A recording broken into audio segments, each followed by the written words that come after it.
రోజు రోజుకి మద్యం మనుషుల ప్రాణాలు తీసేస్తోంది.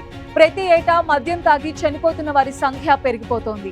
ప్రతి ఏటా దాదాపు 26 లక్షల మంది మద్యపానం కారణంగా ప్రాణాలు కోల్పోతున్నట్టు WHO నివేదికలో పేర్కొంది.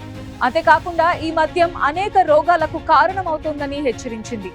అయినప్పటికీ చాలా దేశాల్లోని యువత మద్యానికి బానిసలుగా మారిపోతున్నారు.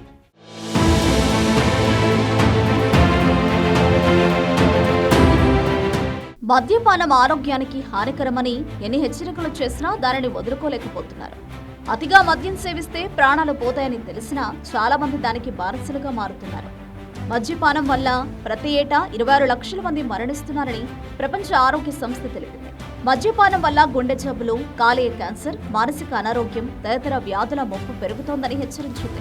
మద్యం, మత్తు పదార్థాలకు బానిసలుగా మారిన వారి ఆరోగ్య సంరక్షణపై నియమించిన కమిషన్ విడుదల చేసిన నివేదికలో సంచలన విషయాలు వెల్లడయ్యాయి. ప్రపంచవ్యాప్తంగా దాదాపు 40 కోట్ల మంది మద్యం, ఇతర సైకో యాక్టివ్ మాదక ద్రవ్యాలు తీసుకుంటున్నారని, ఇందులో 20 కోట్ల 90 లక్షల మంది మద్యపానానికి అలవాటు పడిన వారున్నారని ఆ నివేదిక అంచనా వేసింది.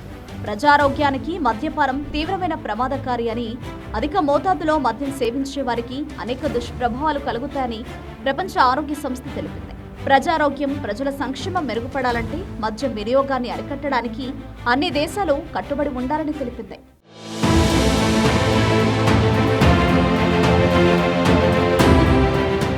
ఇక ప్రపంచంలో మద్యం ఎక్కువగా సేవించే వారిలో ఐరోపా ఖండంలోని దేశాల ప్రజలే ఉన్నారు. ఆ దేశాల్లో ఒక్కో మద్యపాన ప్రియుడు సగటున ఏటా 9.2 లీటర్ల మద్యాన్ని సేవిస్తున్నారని ఆ నివేదిక తెలిపింది. ఐరోపా తర్వాత అమెరికా ఖండంలో మద్యానికి అలవాటు పడిన వ్యక్తి సగటున ఏటా 7.5 లీటర్ల మద్యం తాగుతున్నారని WHO నివేదిక వెల్లడించింది. ఇది అత్యధికంగా మద్యం వినియోగించే దేశాలలో రొమేనియా మొదటి ప్లేస్లో ఉంది. యావరేజ్ గా ఒక రొమేనియన్ పురుషుడు ఏటా దాదాపు 27.3 లీటర్ల మద్యాన్ని సేవిస్తారు. సుమారు 1,90,12,000 మంది జనాభా ఉన్న ఆ దేశం వైన్ బార్స్ కు ప్రసిద్ధి చెందింది. ఇక యూరప్, ఆసియా మధ్య ఉన్న జార్జియా మద్యం ఉత్పత్తిలోనే ప్రపంచంలోనే పేరుగాంచింది. 38 లక్షల జనాభా ఉన్న జార్జియా అత్యంత పురాతన వైన్ తయారీ దేశంగా గిన్నిస్ వరల్డ్ రికార్డ్స్ లోనే ఎక్కింది. వైన్, మద్యం తయారీలో ఎంతో చరిత్ర కలిగిన జార్జియా ఇప్పుడు మద్యం వినియోగంలో ప్రమాద గంటికలు మోగించే స్థాయిలో ఉంది. ఏటా జార్జియన్లు సగటున 14.33 లీటర్ల స్వచ్ఛమైన ఆల్కహాల్ సేవిస్తారు. ఇక చెక్ రిపబ్లిక్ బీరు తయారీలోనూ ప్రసిద్ధిగాంచింది. అక్కడి ప్రజలు బీరును ఇష్టపడే తీరే ఆ దేశాన్ని ఎక్కువగా మద్యాన్ని వినియోగించే దేశాలలో 3వ స్థానంలో నిలిపింది. చెక్ రిపబ్లిక్ ప్రజలు సగటున ఏటా 13.29 లీటర్ల ఆల్కహాల్ ను సేవిస్తారు. దీనికి తోడు మద్యంపై తలసరి వ్యయం విషయంలో $4 బిలియన్ ఆ దేశం తొలి ర్యాంకును పొందినట్టు 2019 నాటి యూరోపియన్ గణాంక కార్యాలయం యూరోస్టాట్ నివేదిక తెలిపింది.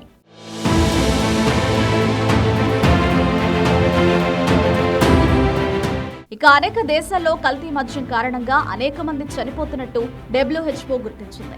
రష్యాలో కల్తీ మద్యం సేవించి సగటున ఏటా 900 మంది చనిపోతున్నారని తెలిపింది. స్థానికంగా మద్యం తయారు చేసేటప్పుడు తగిన జాగ్రత్తలు తీసుకోకపోవడం వల్లే మద్యం కలుషితమవుతోందని నివేదిక తెలిపింది. ప్రభుత్వాల అనుమతులు ఉన్న కంపెనీలు మద్యం తయారీలో అనేక ప్రమాణాలను పాటిస్తాయి. అయితే ధరల పెరుగుదల కారణంగా కొందరు పేదలు బ్రాండెడ్ మద్యాన్ని కొనుగోలు చేయలేక స్థానికంగా లభించే మద్యాన్ని సేవిస్తున్నారని పరిశోధనలు చెబుతున్నాయి. ఇక ఇస్లాంలో మద్యపానం పూర్తిగా నిషిద్ధం. అందుకే చాలా ముస్లిం దేశాలు మద్యపానాన్ని నిషేధించాయి. ఇరాన్, ఇండోనేషియా లాంటి ముస్లిం దేశాలలో బార్లపై కఠినమైన నిబంధనలు ఉంటాయి. ఆ నిబంధనలు అక్కడ బార్ల సంఖ్య తగ్గడానికి దోహదపడతాయి.